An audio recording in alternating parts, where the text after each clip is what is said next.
Doenças do inverno e cardiopatas. Mamães e papais vão entender quando eu falo em doenças do inverno: tosse, falta de ar, pneumonia, secreção nasal.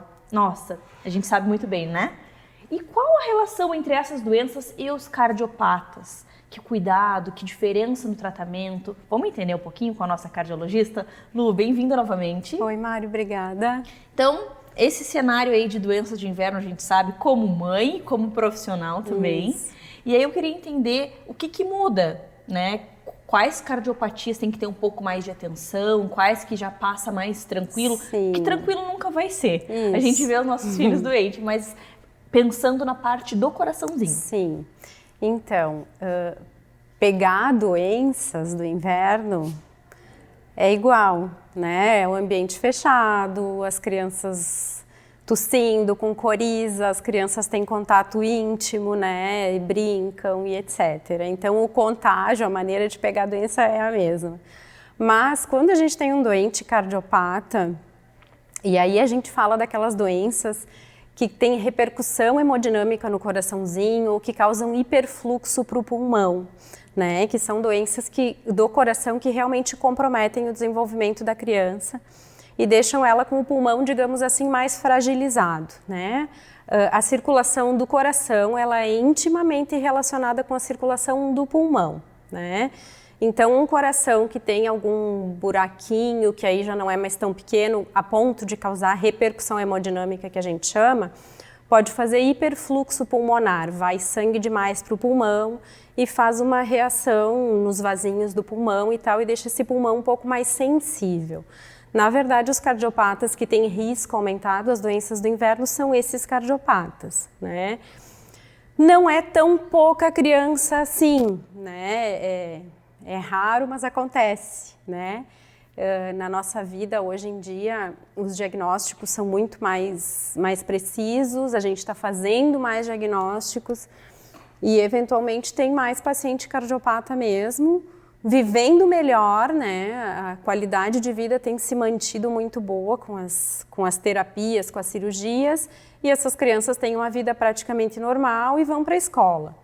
Mas, eventualmente, tem alguma lesão residual que não ficou tão legal assim na correção e essa criança pode ter um risco aumentado, né? Em contrapartida, tem cardiopatias muito leves e aí nessa criança com cardiopatia leve vai ser como qualquer outra criança, né? O jeito de tratar, de cuidar, né? Então, outra coisa que faz diferença é a idade da criança, né? Os nenezinhos sem cardiopatia já tem mais risco, né, com as doenças do inverno. Nenezinho com cardiopatia, mais risco ainda, né? Então, assim, depende do tipo de cardiopatia, da idade da criança, como essa criança consegue se alimentar, o estado nutricional dessa criança, né? Lu, quando a gente pensa em doença de inverno e pulmão, coração tá ali envolvido, então quando você falou nisso eu já fiquei pensando, poxa, se já é o órgão que mais ataca assim o inverno, a maioria dos vírus são ali, tem aquela predileção por pulmão, né?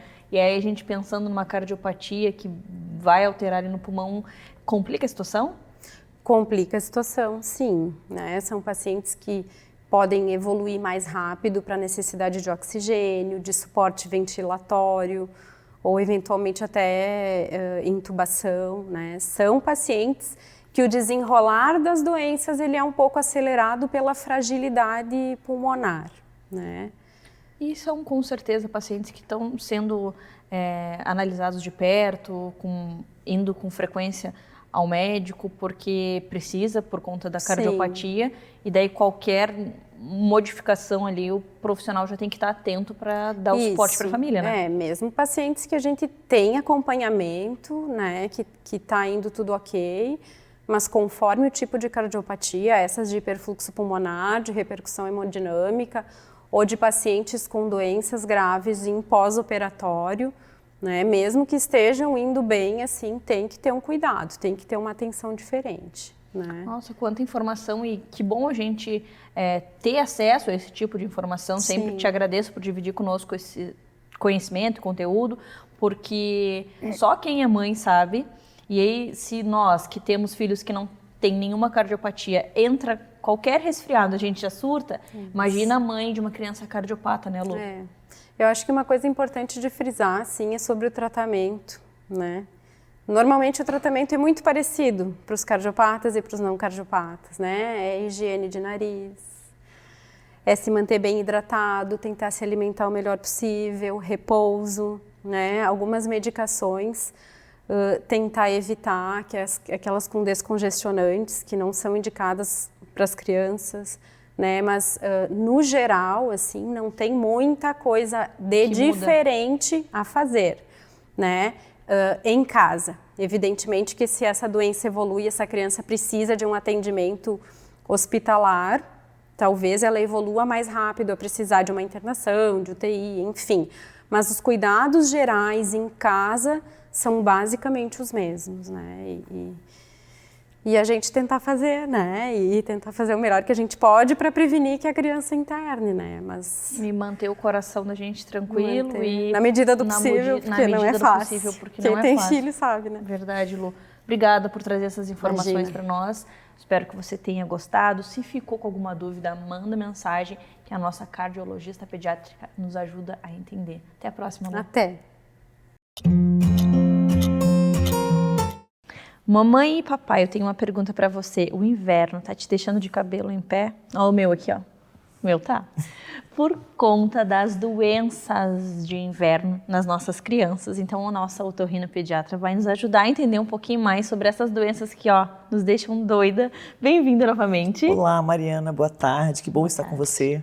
Sempre muito bom te receber e entender um pouquinho sobre esse universo que você trabalha e que acomete muitas crianças nesse inverno, que é garganta, nariz, ouvido. Então fala para nós um pouquinho sobre essas doenças de inverno e o que você está recebendo de doença lá no seu consultório. Mariana querida, que período difícil. Meu Deus do céu, as crianças estão adoecendo e muito. Mamães e papais muito preocupados, crianças com muita secreção. Que período difícil. Bem, a gente esperava que o inverno fosse um período com crianças mais gripadas, com quadros virais recorrentes. Isso é o esperado que acontece todo ano. Só que nesse ano parece que ocorreu um recrutamento, um aumento substancioso de pacientes com essas doenças. Por que isso está acontecendo? Foram 2 anos de pandemia onde as crianças ficaram mais reclusas em casa, as pessoas usando máscara, então essas doenças não apareceram tanto.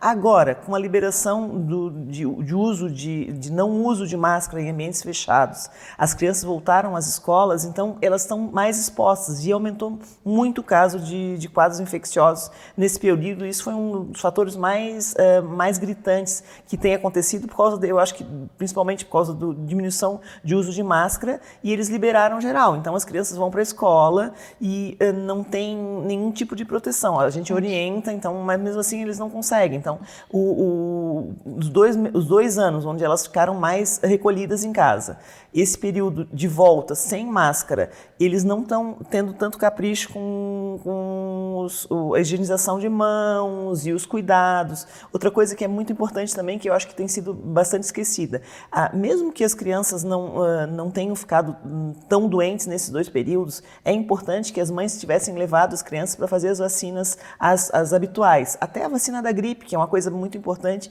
que eu acho que o pessoal esqueceu nesse período, foi levar as crianças para fazer as vacinas antigripais. Outra vacina que também está tendo bastante baixa demanda, o pessoal esqueceu de levar até para fazer sarampo, tanto que tem acontecido alguns casos de sarampo novamente na nossa região por falta de vacinação. Então, tudo é somatório desses fatores, 2 anos longe das aglomerações, falta de uso de máscara agora com a volta às aulas e o esquecimento de uso das vacinas normais tem feito com que aumentasse muito o caso de crianças gripadas.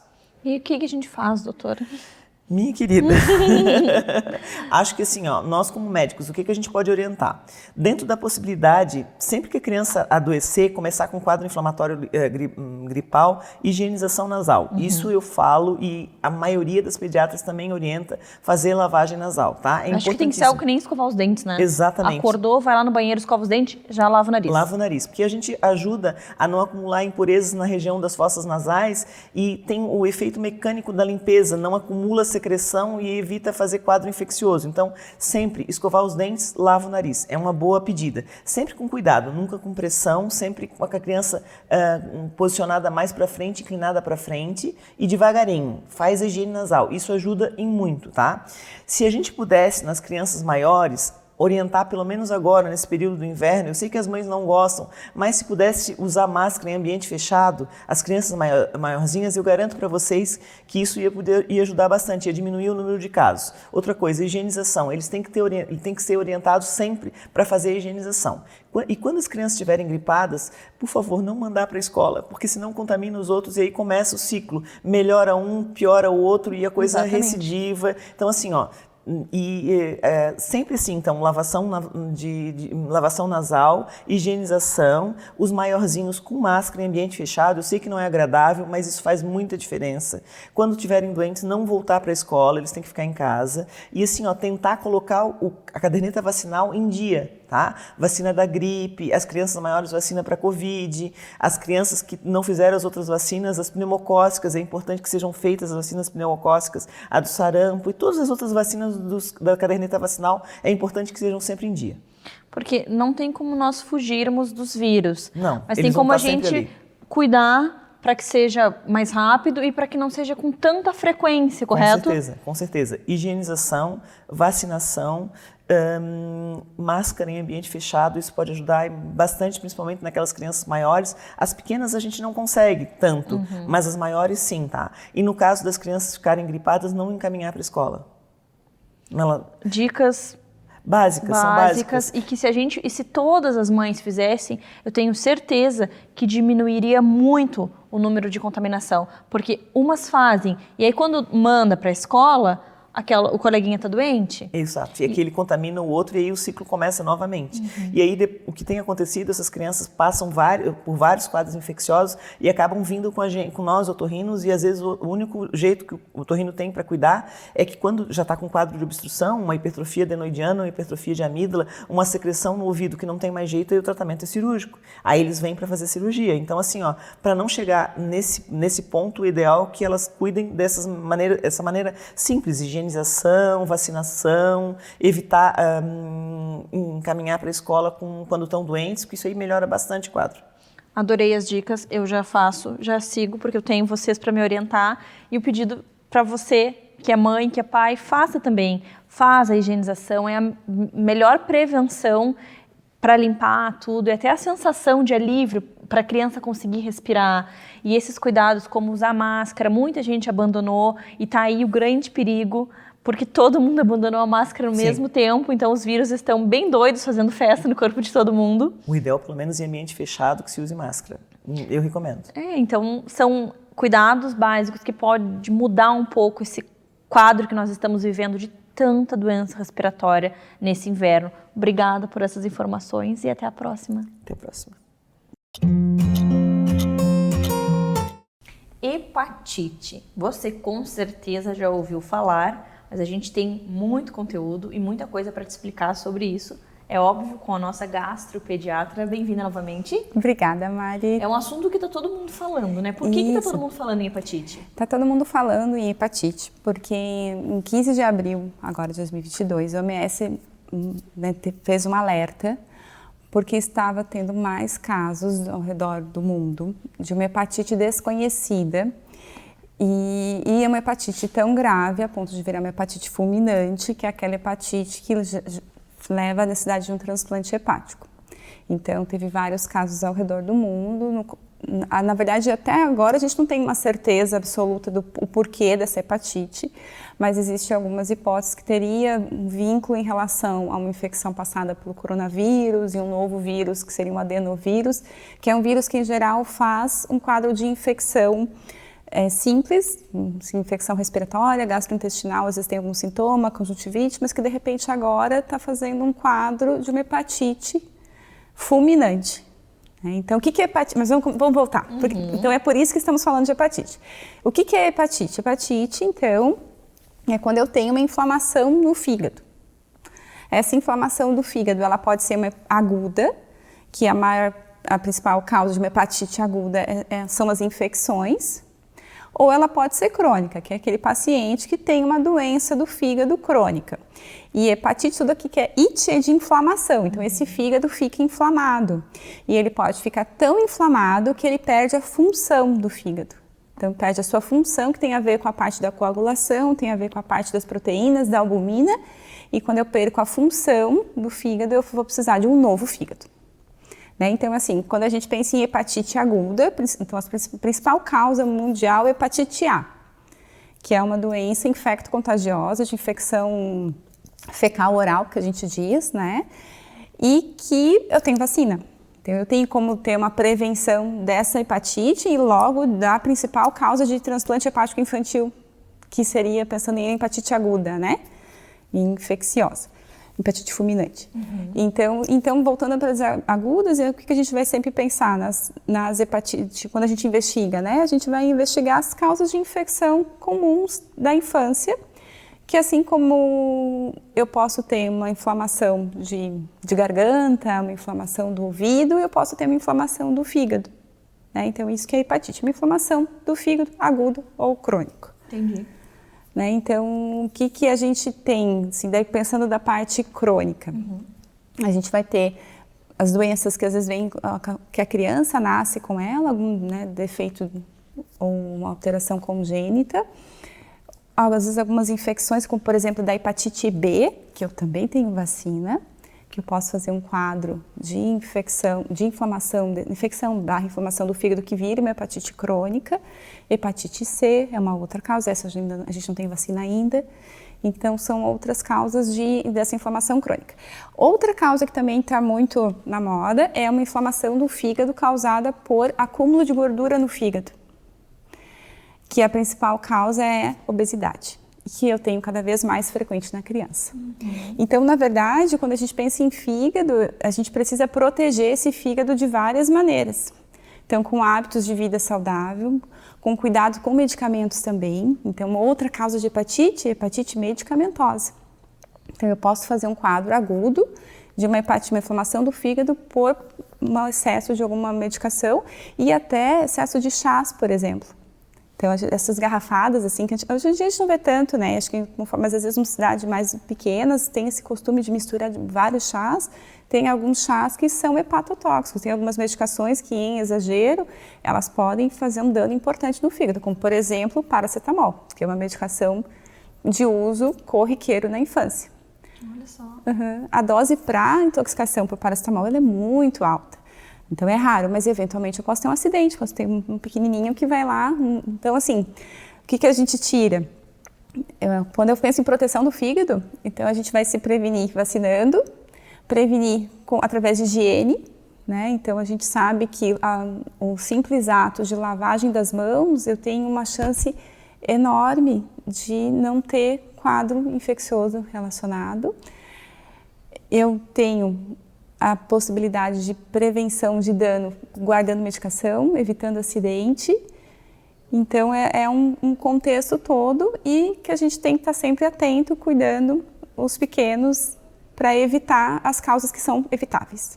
Nossa, quanta informação preciosa e informações que, como eu falei, a gente já ouviu falar em hepatite, mas eu tenho certeza que todas essas informações você não conhecia.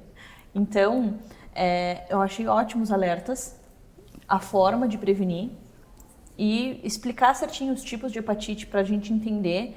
E assim, vacinação sempre em dia, medicamento sempre guardado, por vários motivos. A gente sabe que os medicamentos têm que estarem sempre guardados. Muito obrigada, Camilinha, por trazer essas informações, para nos ajudar a entender o que é a hepatite. E se você ficou com alguma dúvida, manda mensagem e a nossa gastropediatra com certeza vai nos ajudar a entender. Obrigada e até a próxima. Obrigada. Vamos falar então sobre o transtorno de déficit de atenção e hiperatividade com a nossa psiquiatra, a doutora Carol. Bem-vinda novamente. Muito obrigada, Mari. Sempre um prazer. Sempre bom te receber aqui, entender um pouquinho de como funciona a nossa mente e de como a gente pode melhorar fazendo terapia. E quando a gente pensa em terapia, tratamento, medicação e o transtorno de déficit de atenção e hiperatividade, o que a gente pode propor para as pessoas diagnosticadas com esse transtorno? Isso, então, primeiro a gente esclarecer um pouquinho esse nome difícil, né? A gente ouve falar em TDAH, em DDA, né, que é o déficit de atenção, e a questão da hiperatividade, né? A atenção e hiperatividade no nome já nos dá uma dica, né? Que é a tríade que a gente vai encontrar nesse quadro, né? Que são sintomas de desatenção, de hiperatividade e impulsividade. Os principais, mas não só isso. A prevalência dele é um dos mais altos, né? A prevalência de transtornos da infância e adolescência, em torno de 6% em todo o mundo, né? E é uma condição que a gente identifica, sim, em diferentes culturas, nessa idade, né, da infância e adolescência.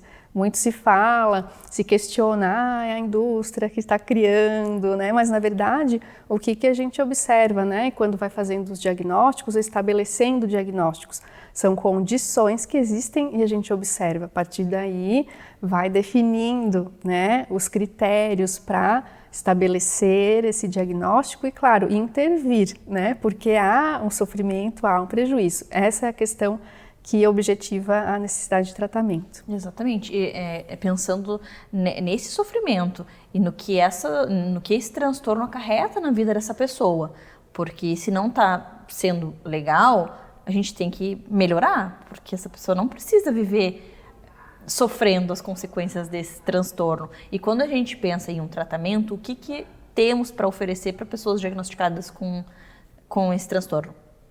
Além da medicação, que sim, vai ser uma alternativa bem interessante com resultados, mas também as intervenções psicoterapêuticas, né? A terapia cognitivo-comportamental, principalmente, apoio psicopedagógico, né? Porque os sintomas, né? Tanto a questão da desatenção, como a impulsividade, hiperatividade, isso vai repercutir não só na aprendizagem, né? Então, algo que a gente vai observar justamente quando a criança entra na idade escolar, né? Ali em torno dos 6, 7 anos, então que a gente começa a identificar esses déficits, né, de aprendizagem, mas também nas relações sociais. E isso vai se estabelecer ao longo de toda a vida, né? Porque a gente entra na vida acadêmica, na escola, depois faculdade, o trabalho, né? Mas as relações sociais também, né? Desde que a criança entra ali na escolinha, né? E depois essa interação social.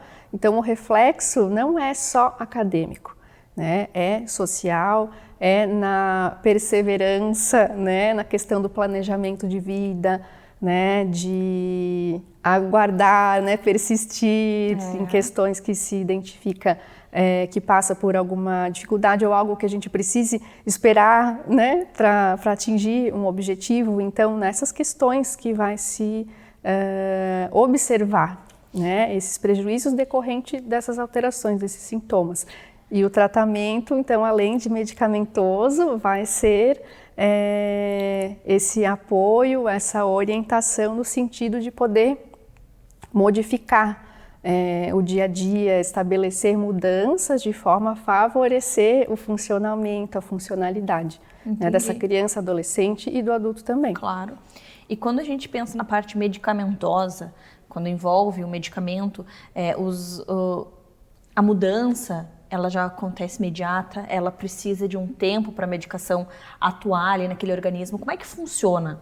Em geral, são medicações que nós vamos observar uma rápida resposta, né? Uma mudança justamente nessa questão do foco, da capacidade de atenção, uma redução, né? Melhora da concentração, redução da inquietação motora, né? Que vai se refletir através da hiperatividade. Então, isso a gente consegue observar logo no início do tratamento, que a gente vai adequando a dose, né? Se a gente encontra uma resposta parcial ou se eventualmente tem algum efeito adverso em que não se adapte com determinada medicação, a gente vai partir para outras alternativas ou, eventualmente, se houver alguma restrição, contraindicação a determinado fármaco, né? Existem outras alternativas de medicação. E como que é feito esse diagnóstico? O diagnóstico, ele é clínico, né? Então, sempre, assim como outros transtornos psiquiátricos que nós já conversamos, a gente precisa fazer uma investigação clínica geral, no sentido de excluir outras causas que possam justificar aqueles sintomas, né? Inclusive na avaliação do TDAH, muito importante a avaliação oftalmológica, a avaliação da acuidade auditiva, né? Algumas questões que podem interferir na capacidade de atenção da criança, do adolescente, né? Então, excluídas outras causas, aí sim a gente vai, e preenchendo os critérios de sintomas, a gente fecha esse diagnóstico. Não existe hoje um exame laboratorial ou um exame de imagem para se fazer o diagnóstico. Nossa, quanta informação boa. Muito obrigada por dividir conhecimento conosco, por nos ajudar a entender um pouquinho mais sobre esse assunto e até o próximo encontro. Até mais. Com certeza você já ouviu falar em colostro. Mas agora eu te pergunto, você sabia que durante a gestação existe a possibilidade de fazer uma ordenha de colostro? Mas como assim? Quem vai nos explicar tudo sobre esse assunto é a Sol, a nossa consultora de amamentação e enfermeira. Bem-vinda novamente. Tudo bem, Mari? Tudo ótimo. A gente já falou sobre colostro, todo mundo sabe o que é colostro, mas agora existe essa nova onda Sim. de ordenha durante a gestação, ou seja, a mulher está grávida e ela já tira o colostro. Como isso? Me conta, Sol, nos explica. Então, Mari, isso é bem novo, na verdade, porque há um tempo atrás era muito difícil ouvir alguém, vamos estimular essa mama, porque estimular a mama acelerava o parto, né? Então, acelerava o parto prematuro. Mas, é claro, a gente não deve estimular a mama muito cedo, porque ele realmente pode acelerar o parto prematuro.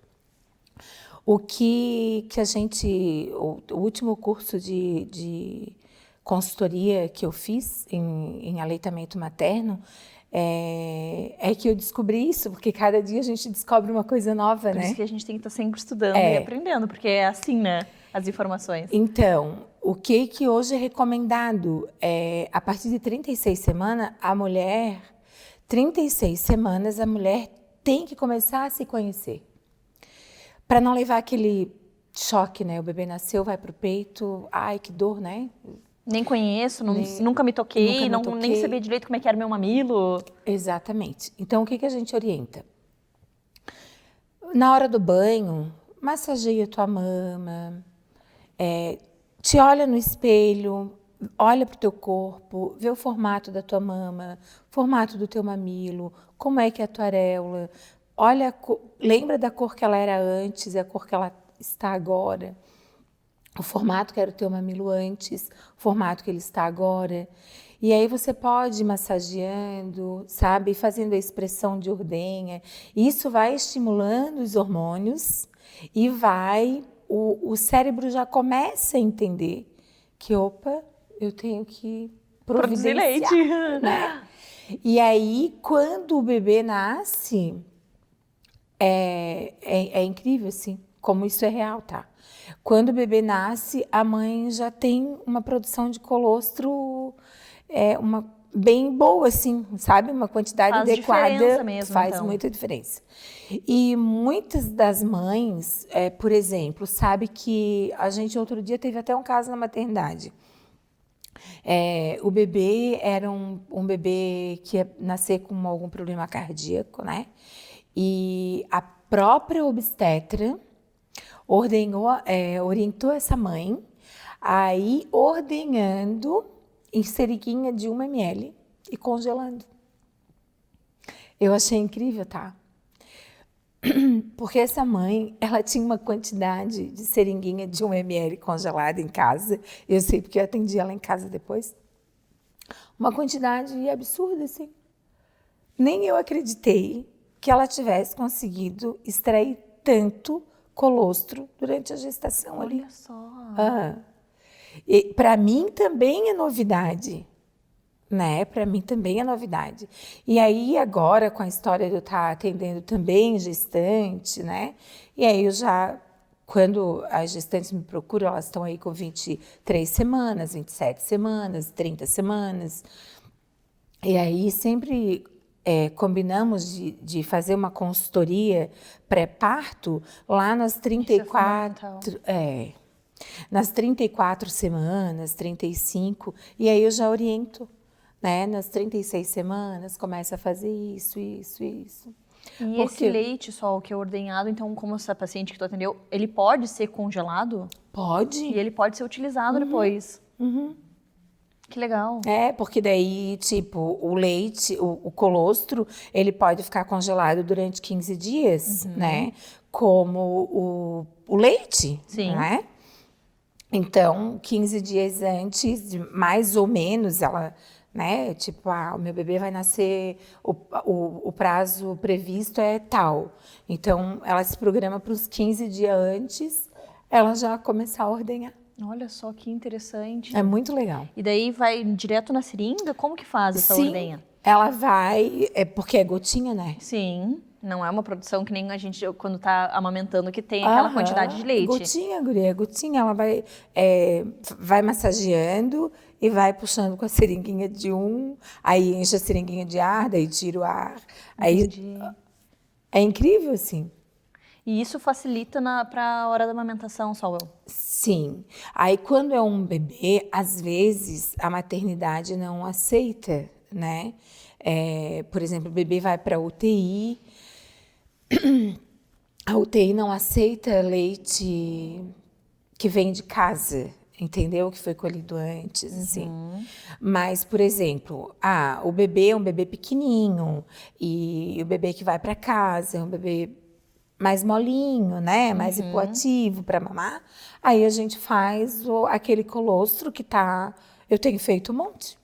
Que legal, Descongelamos Sol. o colostro que a mãe colheu durante aquele período e a gente faz a translactação, porque daí a mãe, né, tá ali naquele processo que nem num período que não tem muito e não tem pouco, Claro. mas que o bebê precisa de mais volume. Aí a gente põe a sondinha ali com o leitinho, o colostro que ela tinha ordenhado e vai que é uma bala. Que lindo, Sol, adorei. Muito legal. Obrigada por trazer essa informação para nós, achei valioso demais e eu espero que tenha contribuído para você também. Se você está gravidinha, busque uma consultora de amamentação e com certeza, se for aqui da região de Florianópolis, a Sol é a nossa indicação, é a minha consultora de amamentação. E eu tenho certeza que se você fizer tudo direitinho, a sua amamentação vai ser muito mais tranquila, mais do que foi a minha, porque eu não conhecia a Sol antes. Até a próxima, Sol. Até. Você já ouviu falar em oncoplastia? Eu não. E eu estou super curiosa e louca para conhecer o significado dessa palavra. Quem vai nos explicar é a nossa mastologista, a doutora Karen. Bem-vinda novamente. Obrigada. Então, eu estou curiosa e quero entender o que significa. Explica tudo para nós.